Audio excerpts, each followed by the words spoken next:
Hello, welcome to BKV hi tech school. कैसे हैं आप लोग? बहुत बढ़िया होंगे, मुझे उम्मीद है। देखिए, हम लोग जीव विज्ञान में महत्वपूर्ण पाठ प्रारंभ कर चुके हैं, नियंत्रण और समन्वय। और इसमें खासकर हम लोग पादप में किस प्रकार से नियंत्रण और समन्वय होता है, इसको भी हम लोग देख चुके हैं। और मैंने जहाँ तक बताया था आप लोगों को कि पौधों में रासायनिक नियंत्रण और समन्वय होता है, और उसके विभिन्न प्रकार के हम लोग रसायन यानी पादप हार्मोन्स के बारे में भी जानकारी प्राप्त किए थे। सूक्ष्म जीवों में किस प्रकार से नियंत्रण और समन्वय होता है, इसके बारे में भी हम लोग जानकारी प्राप्त किए थे। हम लोग उच्च कोटि के जंतुओं में नियंत्रण और समन्वय पढ़ रहे थे, जिसमें कि हम लोग जानते हैं कि उच्च कोटि के जंतुओं में दो प्रकार के नियंत्रण और समन्वय होता है, तंत्रिकीय नियंत्रण और समन्वय और रासायनिक नियंत्रण और समन्वय। तंत्रिकीय नियंत्रण और समन्वय में हमने न्यूरॉन के बारे में जानकारी प्राप्त कर लिया था, और कल हम लोगों ने ब्रेन यानी मस्तिष्क के बारे में हम लोगों ने जानकारी प्राप्त कर लिया था। आज हम लोग मस्तिष्क के कार्य को समझेंगे कि मस्तिष्क के कौन कौन से कार्य हैं, या कितने प्रकार के कार्यों को, या कैसे किस प्रकार से यह किसी कार्य का संपादन करता है। तो देखिए, सबसे पहले मैं आप लोगों को मस्तिष्क के कार्य में सबसे पहले बताना चाहूँगा आवेग ग्रहण। यह आवेग क्या है? देखिए, आवेग ग्रहण का मतलब हम लोग आवेग को उद्दीपन से भी समझ सकते हैं, स्टिमुली। जो हमें मतलब वो कोई चीज़ है जिसके बारे में हम कुछ समझना चाहते हैं, जिसके बारे में जानना चाहते हैं, जिसके बारे में हमें ज्ञान प्राप्त करना है, उस चीज़ के बारे में वो समझ, वो ज्ञान, वो आवेग के रूप में है, जो हम शरीर के विभिन्न हिस्सों में यानी अंदर से आंतरिक हिस्सों से भी प्राप्त कर सकते हैं, और बाह्य हिस्सों से भी हम प्राप्त कर सकते हैं। जिस प्रकार से हम समझ सकते हैं कि अंदर हमें कभी दर्द होने लगता है, या कभी गैस के बुलबुले या आवाज़ आने लगता है ना, तो आंतरिक एक तरह से उसको समझने की कोशिश करते हैं कि वो कहाँ है, क्यों हो रहा है, वो दर्द दे रहा है, इस चीज़ को हम जानने की कोशिश करते हैं। वह आवेग है, उस आवेग को हम ग्रहण करते हैं। दूसरी बात, हम ग्रहण करते हैं यानी हमारा मस्तिष्क ग्रहण करता है, तभी हमें उस दर्द की अनुभूति होती है। अगर उस चीज़ को या मस्तिष्क जो है ग्रहण नहीं करता, तो हमें अनुभव नहीं होता, दर्द की अनुभूति नहीं होती। दूसरी बात कि आप किस रंग के कपड़े पहने हुए हैं, ये भी आवेग है। इस आवेग को हम समझते हैं, आपके कपड़े का रंग है ना, वह किस माध्यम से? नेत्र के द्वारा। हमारे शरीर में ये सभी अंग जो आवेगों को ग्रहण करते हैं, आवेगों को ग्रहण करते हैं, उनको ग्राही अंग बोला जाता है, ग्राही अंग। और ग्राही अंग को हम लोग बचपन में पढ़ चुके हैं, sensory organs. Sensory organs, sensory organs को भी हम लोग समझ चुके हैं। इसको हम लोग हिंदी में क्या कहते हैं? हिंदी में उसको हम लोग हिंदी में कहते हैं ज्ञान, उसको हम लोग हिंदी में कहते हैं ज्ञानेंद्रिय। ज्ञानेंद्रियां अगर मैं बात करूं तो ज्ञानेंद्रियां कितनी है हमारे शरीर में? तो 5 ज्ञानेंद्रियां हैं, 5 सेंसरी ऑर्गन्स हैं। सेंस ऑर्गन्स भी कर सकते हैं, जो हमें सेंस देते हैं, हमें देते हैं यानी ब्रेन को देते हैं, और ब्रेन उन सेंस को ग्रहण करता है। क्या आप में से कोई बता सकता है कि ये 5 ज्ञानेंद्रियां कौन कौन से हैं हमारे शरीर में? बिल्कुल बता सकते हैं, बताइए। पहला जो है, देखिए मैं कितना बार चर्चा कर चुका हूँ, आई, ईयर, नोज, टोंग, स्किन। ये 5 ज्ञानेंद्रियां हैं, आई, ईयर, नोज, टोंग, स्किन, है ना। इन 5 ज्ञानेंद्रियों के द्वारा हम क्या करते हैं? ज्ञान ग्रहण करते हैं। हम ग्रहण करते हैं यानी हमारा मस्तिष्क ग्रहण करता है।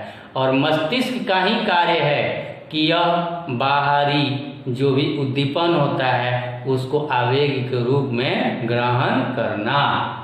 ये 5, जैसे आई की बात करूं तो आई हमें किस प्रकार का समझ देता है, तो हमें कौन सा सेंस देता है?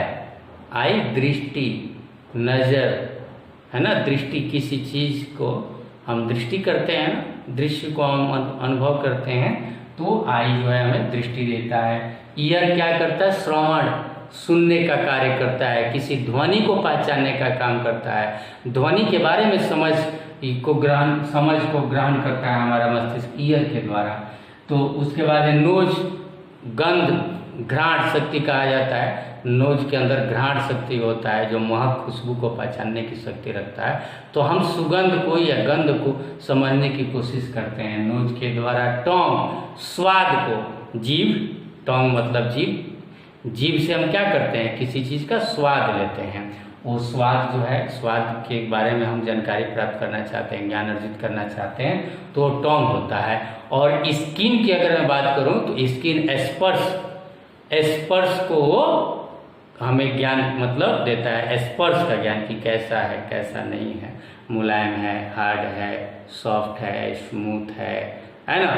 इस प्रकार का हमें, तो ये ज्ञानेंद्रियां हैं। इन सभी प्रकार के ज्ञान को ये अंग जो है, ग्राही अंग ग्रहण करते हैं। और वो जो ज्ञान जो ग्रहण करता है मस्तिष्क के इन अंगों के द्वारा, उसी को आवेग कहा जाता है, या स्टुमली के नाम से हम लोग पहले पढ़ चुके हैं।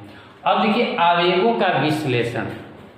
आवेगों का विश्लेषण से क्या समझते हैं? ये ब्रेन जो है, जैसे हम गंध महसूस किए, अब गंध जब गया तो उसका विश्लेषण किया जाएगा कि गंध कैसा है, अच्छा है कि अच्छा नहीं है, बदबू है, मतलब दुर्गंध है कि सुगंध है। इसका विश्लेषण किया जाएगा किसके द्वारा? ब्रेन के द्वारा। हम कोई चीज खाए तो उसका सूचना, उस आवेग चला गया, कहाँ चला गया? सूचना आवेग कहाँ चला गया? ब्रेन के पास। अब ब्रेन ने ग्रहण कर लिया, लेकिन अब उस स्वाद का विश्लेषण किया जाएगा, और विश्लेषण करके तब बताया जाएगा, अंतिम निर्णय पर आएगा कि यह चीज़ जो है खट्टा है या मीठा है, तीखा है, नमकीन है ना। तो ये विश्लेषण समझ में आ गया। कोई भी समझ जो हमारे अंदर आएगा, मस्तिष्क के अंदर, तो हम क्या करेंगे? उसको समझ, मतलब अंदर जो है ब्रेन के, हम नहीं, हमारा ब्रेन जो है उसका विश्लेषण करता है और तब जाकर निर्णय देता है। उसके बाद देखिए आवेगों की अनुक्रिया। आवेगों की अनुक्रिया का मतलब क्या? अब जैसे हम विश्लेषण कर लिए, है ना, अब विश्लेषण करने के बाद जो है यह ब्रेन क्या करेगा? आदेश देगा। यह ब्रेन आदेश देगा किसी को। क्या आदेश देगा? उस पर क्रिया करने के लिए। उसको हम लोग अनुक्रिया करते हैं। कैसे? फिर वही बात आ जाएगी, मच्छर ने काटा तो काटने का आवेग मस्तिष्क ने ग्रहण किया। अब वह मस्तिष्क विश्लेषण करेगा, 2 नंबर काम करेगा। विश्लेषण कि काटा है, कोई चीज़ दर्द दे रहा है तो क्यों दर्द दे रहा है? तो किसी ने काटा है। काटा है तो किसने काटा है? पता चल जाता है ना कि मच्छर ने काटा है, कि सांप ने, कि छुछुंदर ने, कि क्या काटा है, या किसी ने चिमटी काटा है ना, या किसी ने छुरी घोंपा है, कोई भी चीज़। तो उस चीज़ को विश्लेषण करता है मस्तिष्क, और विश्लेषण करने के बाद जैसा आवेग आया था उसके अनुसार हाथ को, पैर को अनुक्रिया करने के लिए कहेगा। क्या? मच्छर ने काटा, विश्लेषण अगर कर लिया मच्छर, तो हाथ से बोलेगा जाकर मार दो, है ना। अगर सांप जैसा या छुछुंदर जैसे हो कोई चीज़, तो हम तुरंत मारते नहीं हैं। वह ब्रेन जो है पैर को आदेश देता है कि अपने पैर ऐसे करो, फरफराओ कि वो भाग जाए, हाथ से नहीं छूते हैं। तो ब्रेन ने अनुक्रिया किया किस पर? पैर पर किया, है ना। या कोई चीज़ होता है तो हम खाली सिहरन महसूस करते हैं, सिहरते हैं ऐसे, या कांपते हैं कि हट जाए वो चीज़, हट जाए। तो ये भी जो है ब्रेन जो है ऑर्डर करता है, हमारे मांसपेशियों को ही ऑर्डर करता है। हमारे शरीर में पाचक रस हैं उनको भी अनुक्रिया कहेगा ना, या कोई ग्रंथि है, लार है, जैसे हम आँख से देखते हैं इमली या छोला भटूरा देखते हैं या चाट देखते हैं, खाने का खूब मन करता है। यह मस्तिष्क जब विश्लेषण कर लिया और विश्लेषण करने के बाद जीव के लार ग्रंथियों को आदेश देगा, लार ग्रंथियों पर अनुक्रिया करेगा कि लार निकालिए, लार तो पकने लगता है ना। हालांकि वो अपने ऊपर डिपेंड नहीं करता है, लेकिन मस्तिष्क तो सबका कार्य करता है ना, चाहे वो ऐच्छिक क्रिया हो या अनैच्छिक क्रिया हो, वो आदेश जो होता है मस्तिष्क के द्वारा ही दिया जाता है, अनुक्रिया किया जाता है। तो अनुक्रिया जो किया जाता है, देखिए प्रेरक न्यूरॉन द्वारा, ये मैं न्यूरॉन की अगर बात नहीं किया, आवेग ग्रहण जो किया जाता है, न्यूरॉन दो प्रकार का, अभी मैं कुछ देर के बाद चर्चा भी करूँगा। आवेग जो ग्रहण किया जाएगा उसको सेंसरी न्यूरॉन कहते हैं।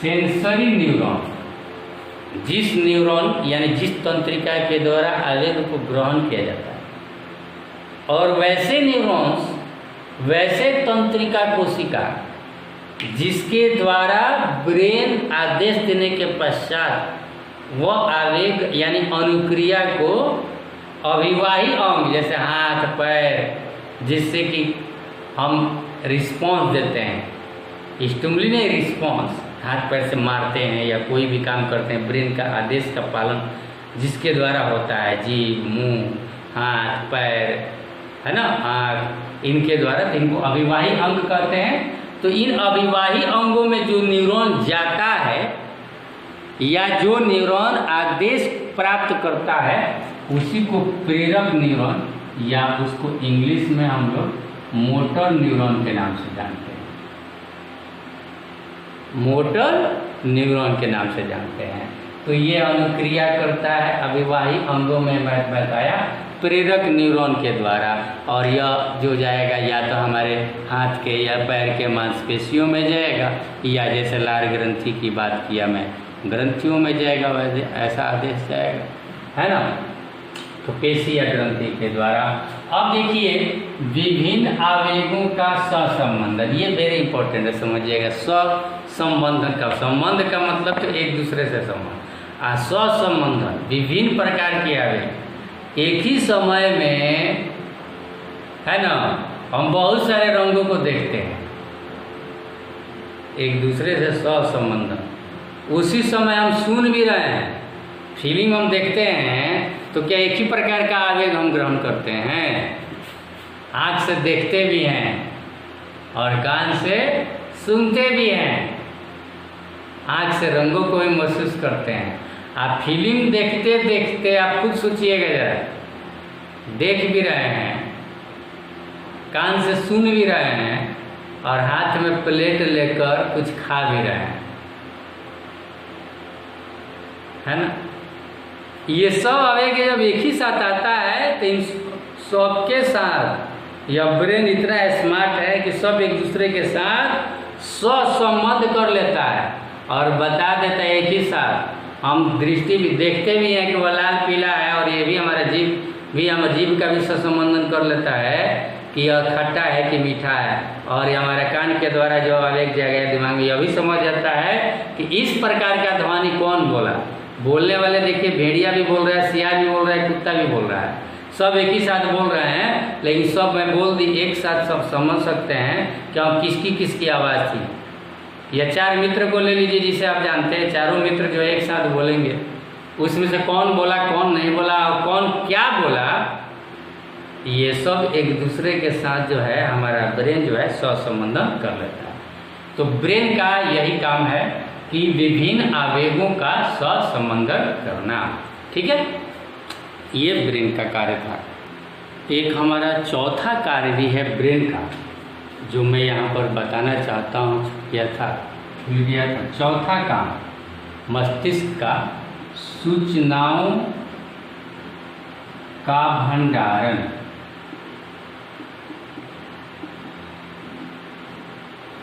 देखिए सूचनाओं का भंडारण, यह ब्रेन का मस्तिष्क का चौथा काम है। आप समझ सकते हैं कि हम जो कुछ भी पढ़ाते हैं आप सुनकर शब्दों को संचित रखते हैं ब्रेन पर। हम कहते हैं कि उसको याद करके आना है, तो सूचना जो हमने दिया आप घर से या कोई चीज़ पता लगाने के लिए दिया, उन सूचनाओं को ग्रहण करके उसका भंडारण किया, स्टोर किया ब्रेन में, और तब आप यहाँ मुझे बताते हैं। तो बताते हैं, सिर्फ देते नहीं हैं, देते हैं, ज्ञान देते हैं कि वो चीज़ ऐसा था। लेकिन ये भी याद रखिए, भंडार एक बार हो गया, ब्रेन ऐसा है, भंडार एक बार हो गया तो हो गया, वह जल्दी से हटेगा नहीं, भले आप मुझे बता दें।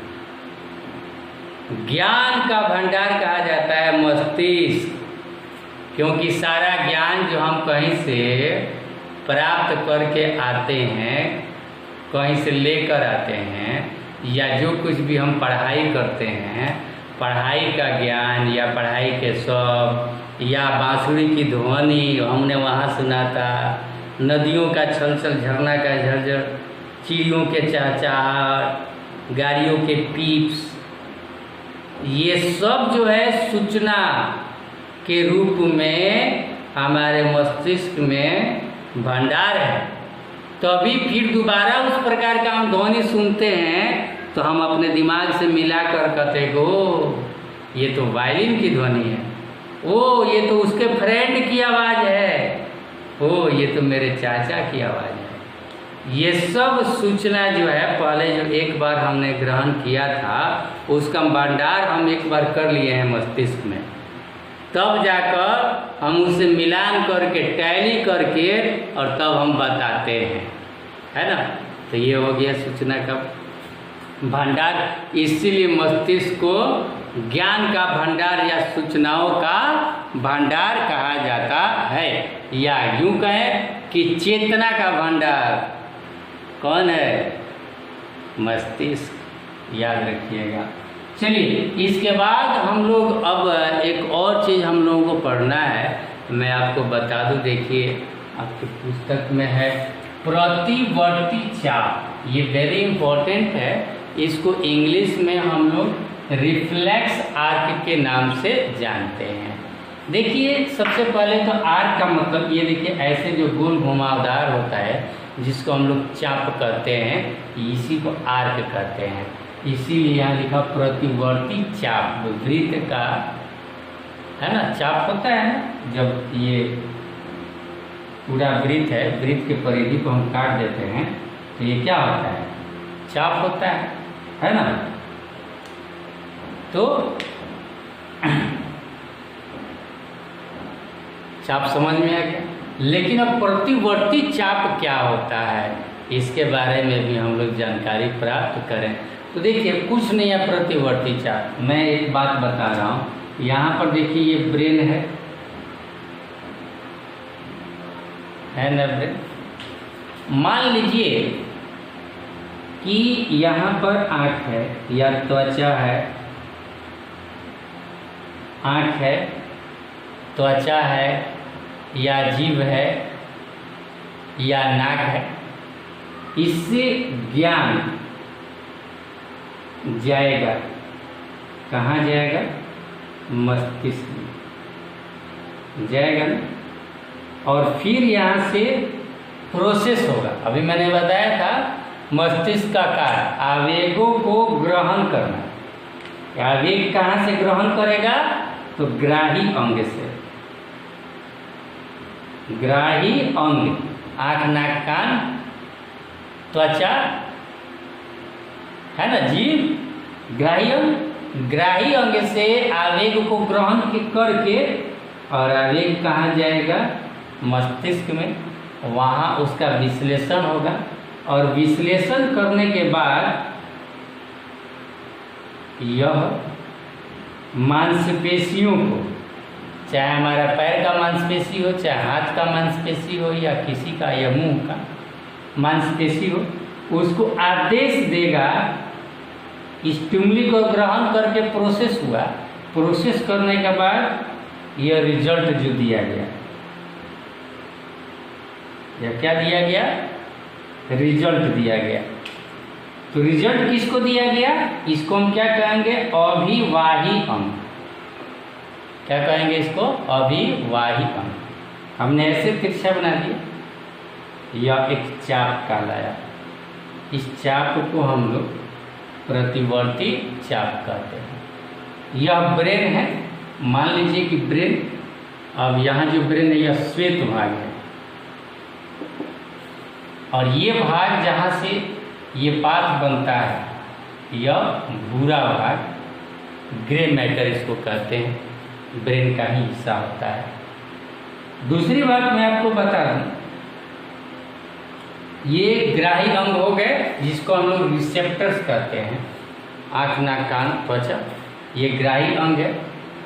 ये जो पाथ है जिससे कि स्टिमुली को ग्रहण किया जा रहा है, यानी जिस रास्ते के द्वारा आवेग को मस्तिष्क तक पहुंचाया जाता है, इसी को संवेदना मार्ग कहा जाता है, या इंग्लिश में देखिए मैं लिखा हूँ सेंसरी पाथ कहा जाता है। और जिस न्यूरॉन्स के द्वारा ये पहुंचाया जाता है उसको सेंसरी न्यूरॉन्स कहा जाता है। सेंसरी न्यूरॉन्स कहा जाता है। सेंसरी न्यूरॉन्स के द्वारा सेंसरी पाथ से होते हुए आवेग को, इम्पल्स को ग्राही अंग से मस्तिष्क तक पहुंचाया जाता है। तो ये संवेदना मार्ग हो गया। अब तंत्रिका केंद्र, ये जो मैंने बोला कि ये ब्रेन है, ब्रेन क्या है? एक प्रकार का। मस्तिष्क क्या है? तंत्रिका केंद्र है। सभी जितने भी तंत्रिका कोशिकाएं हैं उन सभी तंत्रिका कोशिकाओं का यह क्या है? केंद्र है, जहाँ पर आवेग को ग्रहण करके विश्लेषण किया जाता है, यानी कि प्रोसेस किया जाता है ना। तो ये केंद्र हो गया। और केंद्र के बाद देखिए प्रेरक मार्ग, ऐसा मार्ग जिस मार्ग से यह ब्रेन जो है विश्लेषण के बाद यह क्या करेगा? आदेश देगा। किसको? अभिवाही अंग को आदेश देगा ना।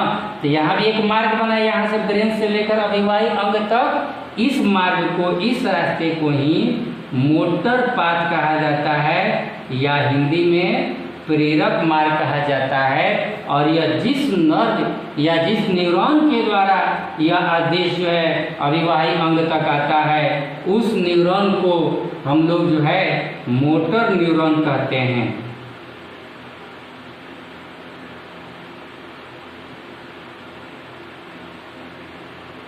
है ना। और ये अभिवाही अंग, इसको हम लोग इफेक्टर्स कहते हैं। इफेक्टर्स, पांचों चीज समझ में आ गया? ग्राही अंग, संवेदी मार्ग, अतंत्रिका केंद्र, प्रेरक मार्ग, अभिवाही अंग। इससे एक अर्थ बना। ये लेफ्ट साइड की अगर बात कर लूँ मैं, तो राइट साइड भी बनता है कि नहीं? इसी प्रकार का चीज अगर आप चाहें तो इधर भी आप बना सकते हैं। देखिए यहाँ जो है रिसेप्टर्स हो गए। रिसेप्टर्स मतलब ग्राही अंग, वही बात, आँख नाक कान जीभ त्वचा। और ये जो हो गया आपका संवेदना मार्ग हो गया। यहाँ जो हो गया तंत्रिका केंद्र हो गया। और ये जो मार्ग बना, यह कौन सा मार्ग बना? प्रेरक मार्ग बना। और यहाँ पर जो अंग है वह यही अंग है, अभिवाही अंग। इस प्रकार से अगर ये भी देखें तो एक प्रकार का चाप बना ऐसे, है ना। इसीलिए इनको हम लोग कहते हैं प्रत्यावर्ती चाप, जो आपके पुस्तक में दिया हुआ है, आप समझ सकते हैं और अपने से खुद से भी बनाना है। बहुत ज़्यादा हार्ड नहीं है ना। अगर प्रोसेस आप जान गए कि कहाँ से कैसे किस प्रकार से चल रहा है तो बिल्कुल समझ में आ जाएगा। हालांकि तंत्रिका तंत्र जो है, जो हमारे मस्तिष्क में है या किसी भी जीव के मस्तिष्क में है, आप जान चुके हैं कि सबसे जटिल अंग माना जाता है, जटिल तंत्र माना जाता है। और इस जटिल तंत्र में, तंत्रिका तंत्र में ब्रेन तो पूछिए ही नहीं। सब डॉक्टर सब चीज़ का ऑपरेशन जल्दी से कर लेता है, लेकिन ब्रेन के लिए बहुत स्पेशलिस्ट ब्रेन का ऑपरेशन मतलब बहुत हार्ड होता है, आप समझ सकते हैं ना। और थोड़ा सा भी अगर इसमें गड़बड़ी तो व्यक्ति जो है समझिए कि एक के साथ साथ बहुत सारा प्रॉब्लम हो सकता है। ब्रेन का बहुत लोगों का ऑपरेशन होता है, बहुत लोगों का याददाश्त शक्ति चला जाता है, बहुत लोगों का संतुलन ठीक से नहीं बन पाता है, बहुत लोगों का ब्रेन हेमरेज हो जाता है, बहुत लोगों का लकवा मार देता है। देखते हैं लकवा का मतलब क्या, एक साइड का ब्रेन का कुछ हिस्सा जो है जब काम करना बंद कर देता है तो लकवा मारना कहते हैं। तो कुछ हिस्सा अगर आधा हिस्सा मार लिया या कहीं हिस्सा मार लिया तो आपको मालूम होगा कि शरीर का वो हिस्सा जो है कार्य करना बंद कर देता है, एक हिस्सा काम करता है, एक हिस्सा काम नहीं करता है। ऐसा भी मतलब ब्रेन का वो भाग, कोई भी भाग अगर डैमेज हुआ तो आप तो समझ गए होंगे कि ब्रेन का कौन सा भाग क्या काम करता है, तो भाग जो है वह काम करना बंद कर देगा। सो बी केयरफुल, अपने मस्तिष्क को संभाल कर रखिए। जिस प्रकार अपने मोबाइल पर स्क्रैच लगने से कवर लगाते हैं ना, कि वो मोबाइल जो है 2000, 4000, 10,000, 20,000, 30,000, 40,000 का मोबाइल है मान लीजिए, उसको आप बचाने की कोशिश करते हैं। हालांकि 2000 वाला मोबाइल कोई बचाने की कोशिश कर कहीं स्क्रैच ना लग जाए। और हम लोग क्या, हम नहीं, मैं रोड पर देखता हूँ लोगों को मोटरसाइकिल जब चलाते हैं, मोबाइल पॉकेट में है, कवर लगाकर, उस पर स्क्रैच नहीं आना चाहिए। मगर ये जो मोबाइल है जो पूरे शरीर को चलाता है, जो शरीर का जान है, इस पर कोई कवर नहीं लगाते हैं लोग, हेलमेट का प्रयोग नहीं करते हैं। समझिए ये कहाँ का पागलपन है या कहाँ का बुद्धिमानी है। मोबाइल बच जाए, भले ये ब्रेन जाए बाहर में, ब्रेन टूट जाए, स्क्रैच लग जाए, आप ऐसी बेवकूफ़ी, मैं इनको चालाक या ये बेवकूफ़ लोग कहता हूँ। पढ़ लिख कर भी वैसे लोग बेवकूफ़ हैं। हमें अपनी सुरक्षा खुद करनी है, इस ब्रेन को बचा कर रखना है, क्योंकि अब ब्रेन जो है बहुत कीमती है। इसका एक एक कोशिका, ये देखिए हाथ का कोशिका कट जाएगा फिर नया कोशिका आ जाएगा, मरम्मत हो जाएगा, घाव होगा तो ये हो जाएगा, हड्डी तक टूट जाता है, प्लास्टर हो जाता है, ठीक हो जाता है। ये अगर अंदर टूट जाए उसका प्लास्टर नहीं हो सकता है, याद रखिएगा। ब्रेन का मान लीजिए कि कोई प्रमस्तिष्क हो गया या डायनसेफ्लॉन हो गया या कोई भी भाग जो है अगर डैमेज हो गया, उसका ऑपरेशन करके फिर उसको इम्प्लांट नहीं कर सकते हैं या उसको जोड़ नहीं सकते हैं काट कर, तो बचाना जरूरी है ना। ब्रेन को निश्चित रूप से हमें बचा कर रखना चाहिए, है ना। ये एक पाठ भी है, एक आपके लिए संदेश भी है, सबक भी है। आप मेरे विद्यार्थी होंगे तो कभी भी भूल कर भी ऐसी गलती नहीं करेंगे, ठीक है। Thank you. आज का क्लास कैसा लगा मुझे चैट्स में या कहीं से भी मुझे कमेंट्स करके ज़रूर बताएंगे। Thank you.